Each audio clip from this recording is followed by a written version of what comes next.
नमो अर्हन्ताणम्। नमो सिद्धाणं। नमो आयरीयाणम्। नमो अध्यायाण सव्यसाहुणम्।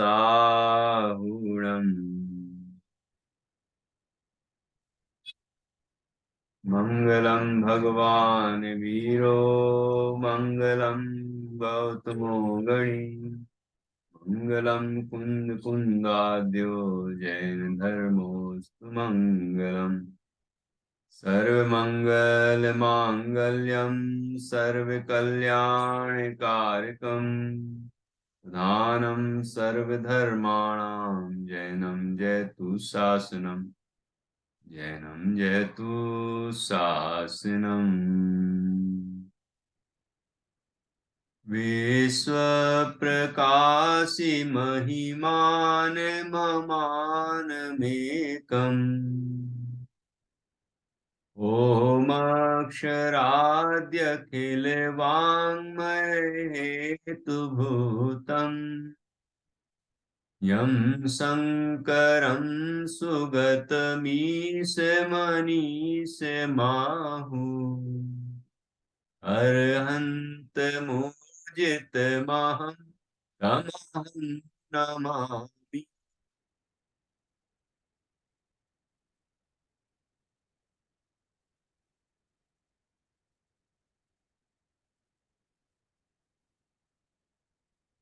आचार्य श्री योगेंदु देव द्वारा रचित यह अमृता सीति नामक ग्रंथ है। इसका 12वां काव्य कल हमने समझा था। आज उसके आगे बढ़ेंगे, 13वें काव्य पर चर्चा करेंगे। यहाँ प्रकरण चल रहा है जो जीव धन कमाने में लगा है, धन कमाने के लिए कष्ट सहन करता है और सोचता है कि उससे ही मैं सुखी हो जाऊंगा, उससे आचार्य कहते हैं कि पहली बात तो ये कि धन तुम्हारे पुरुषार्थ से नहीं आता, वह पुण्य के उदय से आता है। पुण्य के उदय को ही भाग्य कहते हैं। ऐसा नहीं समझना चाहिए कि आचार्य जीवों को भाग्यवादी बनाना चाहते हैं, लेकिन ये फैक्ट है। हम बाहर में कितना ही परिश्रम करें, परिश्रम के अनुपात में यदि धन आता हो तो किसान और मजदूर बहुत अधिक परिश्रम करते हैं, और जो बड़े बड़े पदों पर बैठे हुए जो लोग हैं या जो और भी तरह से किसी भी तरह से सक्षम हैं, वे लोग बहुत धन कमाते हैं, सेकंडों में करोड़ों रुपए कमाते हैं। तो ऐसा क्यों? क्योंकि ये पुण्य के उदयानुसार ही व्यवस्थाएं बनती हैं।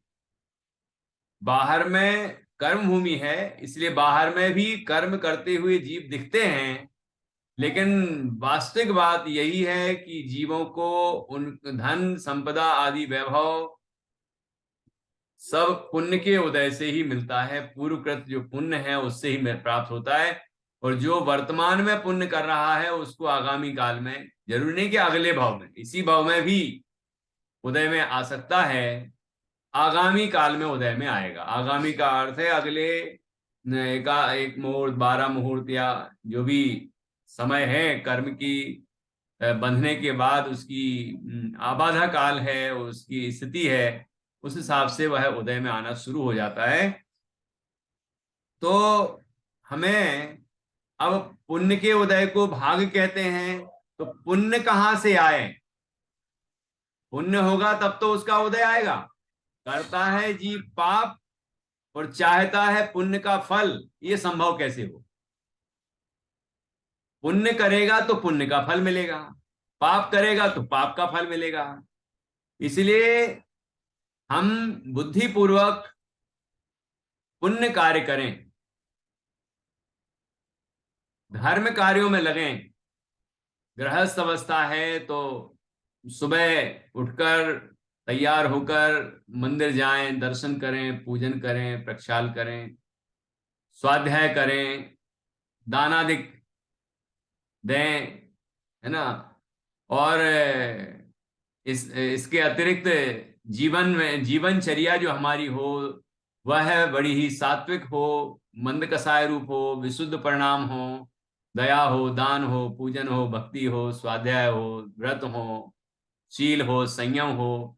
ऐसा जो शुभ अनुष्ठान है वो शुभ अनुष्ठान करे, पुण्य अनुष्ठान करे, तो उससे पुण्य का बंध होगा और उसका उदय आने पर सहज में ही ये धन संपदा वैभव आदि प्राप्त हो जाएंगे। इस तरह आचार्य ने धन कमाने के लिए जो जीव व्यर्थ प्रयत्न करते हैं उससे जीवों को बचाया है, उससे रोका है, छुड़ाया है। और फिर कहा कि ये जो धन है यह आने के बाद तो चला ही जाता है। लक्ष्मी तो चंचल है, जैसे दीप शिखा, जैसे कि हाथी का कान है, ये चंचल है। ऐसे ही वह धन भी चंचल है। धन संपदा को लक्ष्मी कहते हैं, वो चंचल है। तो ऐसी चंचल लक्ष्मी जिसको पाने के लिए हम कई प्रयत्न करते हैं और वो आने के बाद फिर चली जाती है, ऐसी संपदा में हम सुख खोज रहे हैं, ये हमारी समझदारी नहीं है। इसलिए हम धन के लिए प्रयत्न न करें, क्योंकि वो तो दुख रूप ही है। फिर आचार्य ने कहा जो धन से तुम विषय सुख पाना चाहते हो, विषय सुख भी दुख रूप ही है। वो बाधा सहित हैं, विषम हैं, इंद्रिय जन्य हैं, बंध के कारण हैं, पाप भाव हैं, इत्यादि अनेक विकृतियां उसके अंदर हैं। आकुलतामय होने से वह इंद्रिय सुख, विषय सुख दुख रूप ही है।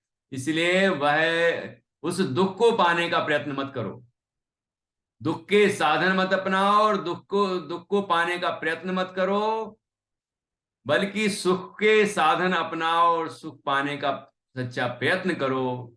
और सुख अपने अंदर ही है। अपना जो ज्ञान स्वरूप आत्म तत्व है, अपना क्या है, वो अपन स्वयं ही है। ऐसा ज्ञानमयी चैतन्यमयी शुद्ध चैतन्य तत्व वो स्व है।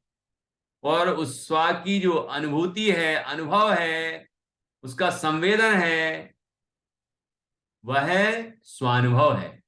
स्वानुभव से उत्पन्न होने वाला जो सुख है, पंचम काल में भी स्वानुभव से जो सुख प्राप्त होता है पंचम काल में भी होता है जीवों को।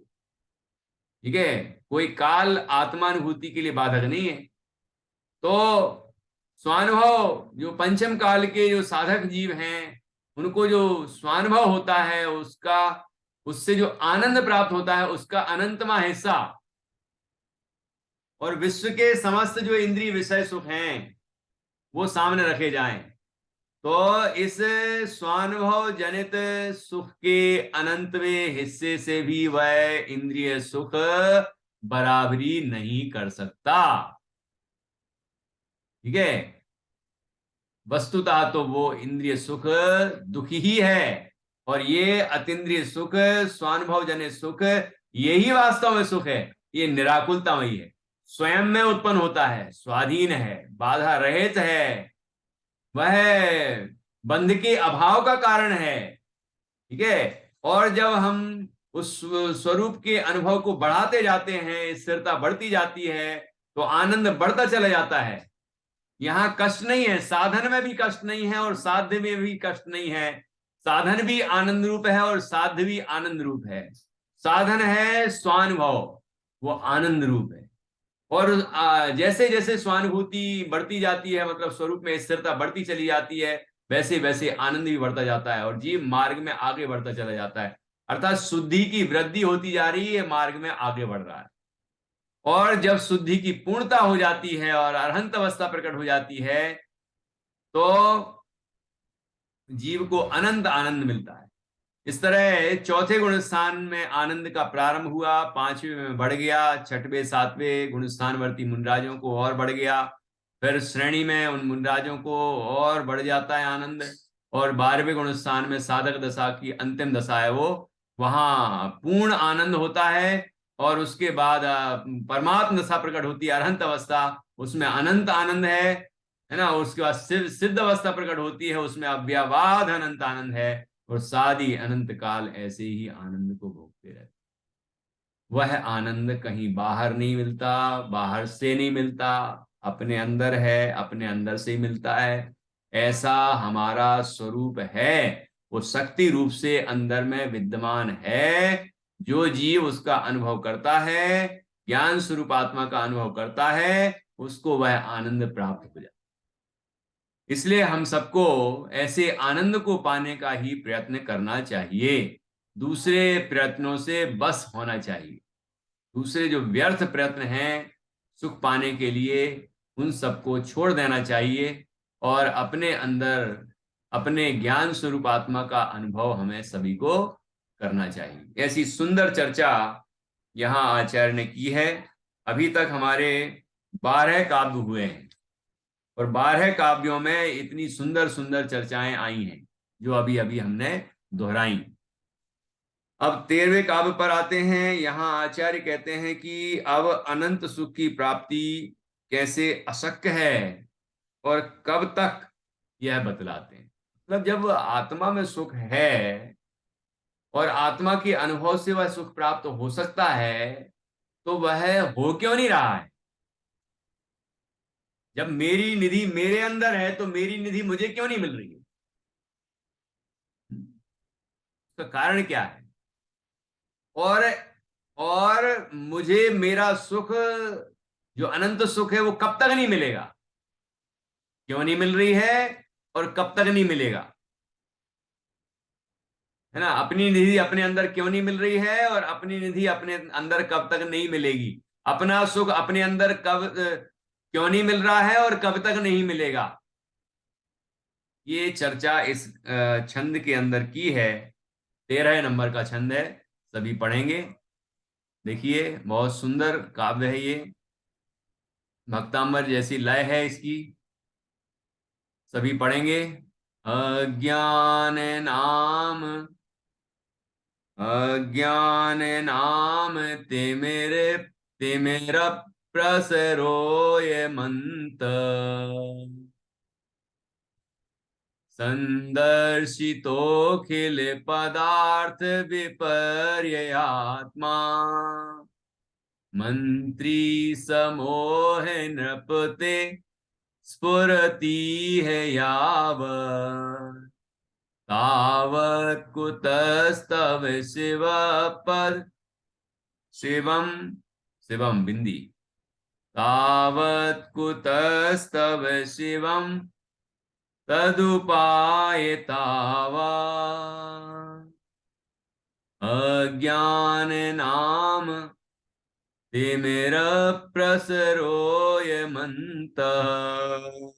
विसर्ग। संदर्शितोखिल पदार्थ विपर्यात्मा, मंत्री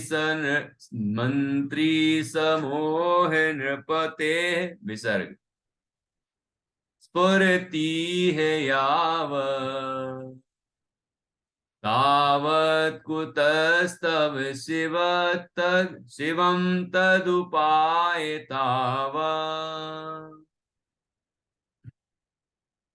क्या अर्थ हुआ? अज्ञान नाम तिमिर प्रसरो यमन्तः, प्रसरः अयम अंतः, अयम अर्थात यह, अंतः अर्थात अंत, अंदर में। ठीक है। यह जो अंदर में, यह जो अंदर में क्या है, अंदर क्या चल रहा है? अज्ञान। अज्ञान नाम, अज्ञान चल रहा है। अज्ञान नाम का तिमिर, तिमिर अर्थात अंधकार। ठीक है, अंधकार का क्या हो रहा है? प्रसरह, प्रसार हो रहा है, अज्ञान फैला हुआ है। अपने अंतस में अज्ञान अंधकार फैला हुआ है।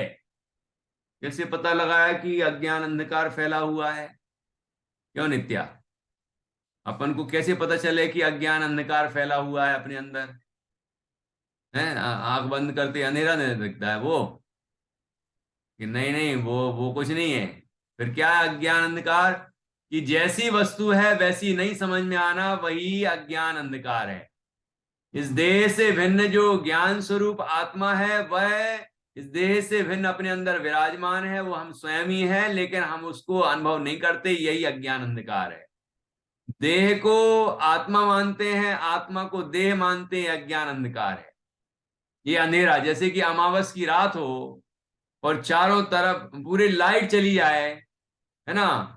तो अब आप बताइए कि आपको क्या दिखेगा दुनिया में? है तो सब कुछ, लेकिन दिखेगा कुछ नहीं। ठीक है ना? तो वो है अंधकार। ऐसे यहां है तो सब कुछ, लेकिन दिखेगा नहीं।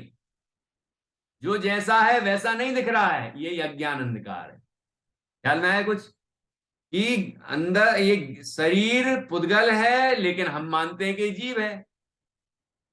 मैं स्त्री पुरुष आदि नहीं हूं, लेकिन हम मानते हैं कि मैं स्त्री पुरुष आदि हूं। धन संपदा आदि जो भी कुछ बाहर में है, ये सब अपना नहीं है, लेकिन हम मानते हैं कि ये अपना है। शरीर मन वाणी ये अपने नहीं है, लेकिन अपने मानते हैं। पुण्य आदि के जो उदय हैं, ये अपने नहीं है, कर्म है, पुद्गल है, लेकिन हम अपने मानते हैं। मेरे उदय आया, मैं पुण्यशाली हूं, इत्यादि है। कर्म, आठ कर्म, ये सभी जो पुद्गल का संयोग है हमें, ये सब अपने नहीं है, परद्रव्य हैं, लेकिन हम अपने मानते हैं। ये मोह राग द्वेष आदि जितने भी विकारी परिणाम हैं, ये विकार हैं, मेरे स्वभाव नहीं है, लेकिन हम अपने स्वभाव मानते हैं। तो क्रोधी प्रकृति का आदमी है, तो बड़ा गुस्सैल है, कामी है, क्रोधी है, मायाचारी है, लोभी है। हमारे अंदर तो इतने विकार उत्पन्न होते हैं, राग द्वेष होते हैं, मैं तो रागी हूं, मैं द्वेषी हूं, इत्यादि मानते रहते हैं। लेकिन मैं ऐसा हूं ही नहीं। ठीक है? और मैं ज्ञान और आनंद स्वरूप तत्व हूं, अनंत गुणों से भरपूर हूं, सिद्धों के जैसा हूं। लेकिन क्या हम ऐसा अपने अंदर अनुभव करते हैं? नहीं करते हैं। लेकिन करते नहीं अनुभव। यही है अज्ञान अंधकार। कि एकत्व निश्चय गत समय सर्वत्र सुंदर लोक में, तीनों लोकों में एकत्व निश्चय को प्राप्त शुद्धात्म तत्व ही सुंदर है, वही रमणीय है, वही अनुभव करने लायक है। और वहां अनुभव करेंगे तो अनुभव करते ही रहो, करते ही रहो, करते ही रहो, उबेंगे नहीं, थकेंगे नहीं, हारेंगे नहीं, है ना? उकताएंगे नहीं, वहीं मग्न रहेंगे, वहीं मग्न रहेंगे। ऐसा है आनंद, ऐसा है हमारा आत्म तत्व, है ना? क्योंकि वहां आनंद आता है। आत्मा का अनुभव करते हैं तो आनंद आता है। बाहर में कोई चीज में हम मग्न होते हैं तो ऊब जाते हैं, उकता जाते हैं, है ना? कोई जैसे घर अच्छा से अच्छा बनाया हमने, और हम बढ़िया तरीके से रहने लग गए उसमें, बड़ा अच्छा लग रहा है। लेकिन कुछ दिन बाद कहते हैं हम कि अरे यार, थोड़ा दूसरी जगह चले, अपन बाहर निकलते हैं, थोड़ी आउटिंग के लिए चलते हैं। यहीं घर में रह रह के बोर हो गए। क्यों भैया? घर तो बड़ा अच्छा बनाया था, अभी तो कह रहे थे हम घर में ही रहे, बड़ा अच्छा बना है। अब क्या हो गया कि वो परद्रव्य है ना, ऊब गए। ऐसे ही घर के जो सदस्य हैं, है ना, घर की जो वस्तुएं हैं, घर की जो भी नगर है, गांव है, जो भी है, उससे हम उकता जाते हैं। लेकिन शुद्धात्म तत्व के अनुभव में उकताते नहीं है, बल्कि प्रवचन सारथी में मुनराज का वो स्वरूप मंथर हैं। क्यों? क्योंकि वो स्वरूप में मग्न होते हैं तो बाहर निकलने ही नहीं चाहते, क्योंकि वहां आनंद है, निराकुल आनंद है, तृप्तिदायक आनंद है। इसलिए वहां से वो निकलते ही नहीं, निकलना ही नहीं चाहते। तो ऐसा ऐसा हमारा स्वरूप है, लेकिन हम ऐसे अपने स्वरूप को नहीं जानते, यही अज्ञान अंधकार है। तो आचार्य पहली पंक्ति में क्या कहते हैं? अयम अर्थात यह है, अंतस अर्थात अंदर में, अंतरंग में, अज्ञान नाम तिमिर प्रसार, कि अज्ञान नाम का तिमिर अर्थात अंधकार का प्रसार हो रहा है, मतलब फैला हुआ है। उससे क्या हो रहा है? संदर्शितोपि संदर्शितोखिल पदार्थ विपर्य आत्मा की संदर्शिता, जो अच्छी तरह से दिखाई दे सकते हैं, वे कैसे हो रहे हैं? और अखिल पदार्थ, अखिल अर्थात समस्त, समस्त पदार्थ विपर्य आत्मा, इस आत्मा को विपरीत दिखाई देते हैं। जैसे हैं वैसे दिखाई नहीं देते, है ना, जैसे नहीं है वैसे दिखाई देते हैं। तो यहां आचार्य कहते हैं कि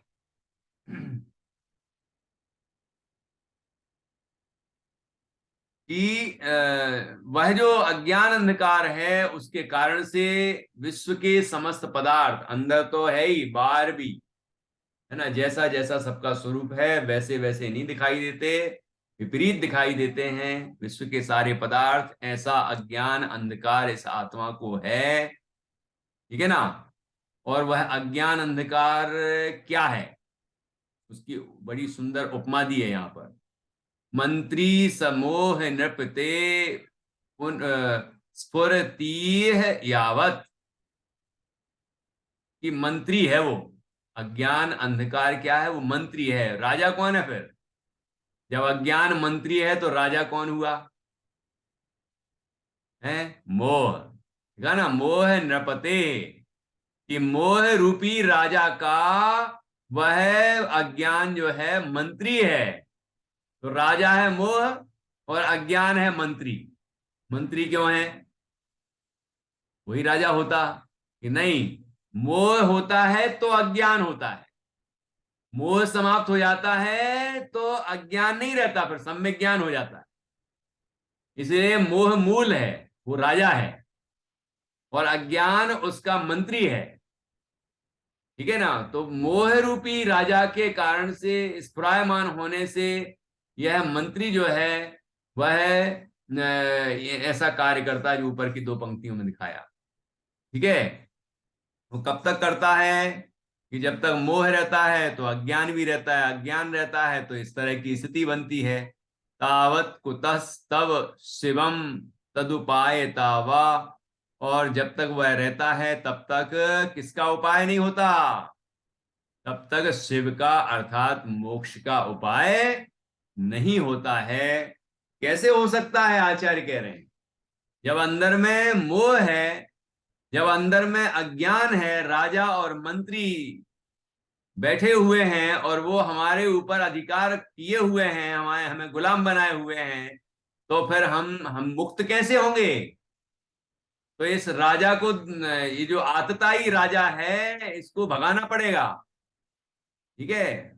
इन अंग्रेजों को, मुगल्स को भगाना पड़ेगा, तब भारत आजाद होगा, है ना। ऐसे ही इस आत्मा में जो मोह है और अज्ञान है उसको दूर करना होगा, तभी आत्मा इस संसार के दुखों से मुक्त होगा और मोक्ष सुख को प्राप्त करेगा।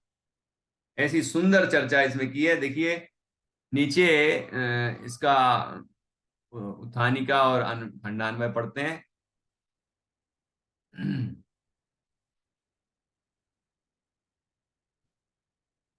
अब अनंत सुख की प्राप्ति कैसे अशक्य है और कब तक, यह बतलाते हैं। यह जो अंतरंग में अज्ञान अज्ञान रूपी अंधकार का प्रसार है, वह मोह रूपी राजा का मंत्री है। वह यहां अंतरंग में जब तक उत्पन्न होता रहता है, तब तक कहां से तुम्हें मोक्ष की प्राप्ति हो सकती है, अथवा उस मोक्ष के साधन अर्थात अभेद रत्न निश्चय रत्नत्रय की प्राप्त सिद्धि हो सकती है। अर्थात ना तो मार्ग हो सकता है, ना मार्ग का फल हो सकता है। जब तक अंतर में मोह है और मोह का मंत्री, मोह राजा का मंत्री अज्ञान है, तब तक इस जीव को ना तो मोक्ष होता है ना मोक्ष मार्ग होता है। ठीक है ना, ना मोक्ष मार्ग होगा ना मोक्ष होगा। मोक्ष मार्ग में पहला सोपान है सम्यक दर्शन। तो सम्यक दर्शन भी नहीं होगा, सम्यक ज्ञान भी नहीं होगा, सम्यक चारित्र भी नहीं होगा, तीनों की एकता नहीं होगी तो मोक्ष भी नहीं होगा। ठीक है ना। ये किसकी बात कर रहे हैं, किसकी चर्चा हो रही है? किसको नहीं होगा और किसको किसको हो सकता है, किसे प्राप्त करना है ये, और किसको इन अज्ञान मोह और अज्ञान से मुक्त होना है, वो हम स्वयं है। किसको स्वानुभव करना है, किसको स्वानुभव जनित सुख प्राप्त करना है, ये तो विचार कर लेना हम। ऐसा ना हो कि हम ये चर्चा सुनते सुनते सोचेंगे पता नहीं कौन की बात चल रही है। ठीक है ना, ऐसा नहीं होना चाहिए। देखो इसका हिंदी अनुवाद टीका का। अज्ञान रूपी अंधकार का प्रसार यह अंतरंग में दिखलाया गया है। जीवादि संपूर्ण पदार्थों से विपरीत स्वरूप वाला बुद्धि सहायक अर्थात मंत्री व दर्शन व चारित्र मोहिनी रूपी राजा का ऐसा अज्ञान नामक अद्वितीय मंत्री स्फुरायमान है। यहां तब तक, यहां जब तक तब तक तुम्हारे लिए, अच्छा स्फुरायमान है यहां जब तक, ये पूरा वाक्य पढ़ेंगे। ठीक है ना, मतलब वो दर्शन मोह चारित्र मोहिनी रूपी राजा का मंत्री जो अज्ञान है, वह अज्ञान जब तक स्फुरायमान रहेगा तब तक तुम्हारे लिए परम सुख अथवा उस परम सुख के हेतुभूत भेदात्मक रत्नत्रय की आराधना कहाँ है, कहाँ संभव है। भेद रत्नत्रय व्यवहार रत्नत्रय को कहते हैं और अभेद रत्नत्रय निश्चय रत्नत्रय को कहते हैं। ठीक है ना। इस तरह से यहां पर भेदाभेद रत्नत्रय की आराधना कहाँ संभव है, जब तक मोह और अज्ञान दूर नहीं होगा। तो मोह और अज्ञान कैसे दूर होगा, बताओ, मोह और अज्ञान कैसे दूर होगा? उसको दूर करने का उपाय क्या है? महिमा बोलेगी क्या है उपाय। मोह और अज्ञान को दूर करने का क्या उपाय है? इस छंद में तो आया नहीं है। हाँ, मोह और अज्ञान को दूर करने का क्या उपाय है? कि हमने 6 ढाला में पढ़ा, पहली ढाल में मोह महामद पियो अनादि भूल आपको भरमत बादी। अपने आप को भूलकर, मोह रूपी महान मदिरा को पीकर अपने आप को भूलकर यह जीव संसार में व्यर्थ ही भ्रमण कर रहा है। तो ये मोह दूर कैसे हो, ये अज्ञान दूर कैसे हो? वो आपने 80वीं गाथा में बताया था, हम्म। मोह की सेना पे कैसे विजय प्राप्त कर सकते हैं। वाह, बहुत बढ़िया, बताइए। मैं ये बताया था कि जो अरिहंत के स्वरूप, अरिहंत को द्रव्य गुण पर्याय आदि से जानते हैं और वैसा ही मैं हूँ, वैसा मानते हैं, हम्म। उनका मोह की सेना पे विजय प्राप्त करते हैं। ठीक है, तो सरल भाषा में क्या कहें इस बात को? हाँ, चलिए, यहाँ मंजूषा जी अपनी मंजूषा खोल रही हैं, ज्ञान मंजूषा। नहीं नहीं सर, थोड़ा हाँ, प्रयत्न करती हूँ, ज्यादा बोलिए नहीं बोलिए। आता है। हाँ हम जैसी वस्तु है वैसी हम हाँ, अनुभव नहीं करते, नहीं जानते, तब तक हमारे में अज्ञान रहेगा, यानी तिमिर, तिमिर यानी अंधकार रहेगा। हम जैसी वस्तु है वैसी स्वीकार करेंगे तो हम अज्ञान से दूर हो जाएंगे और मोक्ष की प्राप्ति हो जाएगी। बहुत अच्छा। देखो, महिमा ने जो बताया है वो भी बिल्कुल सही है, लेकिन उसको ऐसे बोलना था जैसे मंजूषा जी ने बोला। अब जरूरी नहीं कि कोई 80वीं गाथा पढ़ेगा और उस तरह से करेगा तो ही होगा, लेकिन जो सामान्य बात होगी वह यह होगी कि देखो, अज्ञान कैसे हो रहा है, मोह कैसे हो रहा है, बस जैसे मोह अज्ञान हो रहा है वैसे ही उसको दूर करना है। देखो अभी आया भूल आपको भरमतवादी, मोह महामद पियो अनादि भूल आपको भरमतवादी। अपने आप को भूला, मोह के कारण अपने आप को भूला और संसार में घूम रहा है, तो अपने आप को जान ले, मोह को दूर करे, तो भ्रमण भी दूर हो जाएगा, दुख भी दूर हो जाएंगे। कुल मिला के अपने को नहीं जाना इसलिए हम दुखी हैं, और अपने को जान लें तो सुखी हो जाए। जैसी वस्तु है वैसा हम नहीं जान रहे हैं इसलिए हम दुखी हैं, जैसी वस्तु है वैसा ही हम जान लें तो हम सुखी हो जाएंगे, है ना। वस्तु में सब आ गए, अपना अपनी वस्तु भी आ गई, शरीर आदि पुद्गल वस्तु भी आ गई, ये बाहर के और भी सभी द्रव्य आ गए, है ना, समस्त वस्तु स्वरूप आ गया। जैसी वस्तु है वैसी हम जानेंगे तो हम सुखी हो जाएंगे, और जैसी वस्तु नहीं है वैसी हम जानते रहेंगे तो हम हमेशा दुखी रहेंगे। ठीक है ना। इसलिए यहाँ पर ये बात बताई गई है। तो मोह को दूर करने का उपाय अच्छा याद रखा है महिमा ने कि 80वीं गाथा में बताया था मोह की सेना पर कैसे विजय प्राप्त की जाए। तो उसको थोड़ा और रिवाइज करिए, है ना। तो अरहंतों को अवलंबन बनाया है, लेकिन अपनी आत्मा को जाना है ना। तो वही तो बात कह रही थी कि अपने आत्मा को भूले हैं इसीलिए दुख मोह हो रहा है, अज्ञान हो रहा है। अपने आत्मा को जान लेंगे तो मोह दूर हो जाएगा, अज्ञान दूर हो जाएगा। ठीक है ना। चलिए, और डॉक्टर निधि जी भी कुछ बताना चाह रही हैं, बताइए।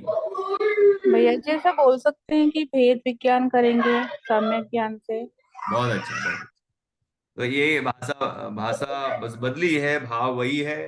भेद विज्ञान करने से मोह दूर होगा, या सम्यक ज्ञान प्राप्त करके मोह दूर होगा, बात सही है, यही है। चलिए, इस तरह से हमने ये 13वां काव्य समझा। अब इसका हम भावार्थ और विशेष समझते हैं।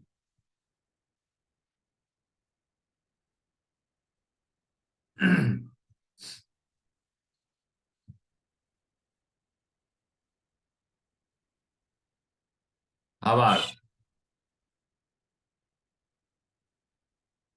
परमागम का परिज्ञान किए बिना अज्ञान का नाश नहीं होगा, यह भावार्थ है। मतलब स्वाध्याय करेंगे, जिनवाणी का स्वाध्याय करेंगे, जिनवाणी में जो बताया वैसी वस्तु को देखेंगे, है ना, इसका नाम है परमागम का परिज्ञान।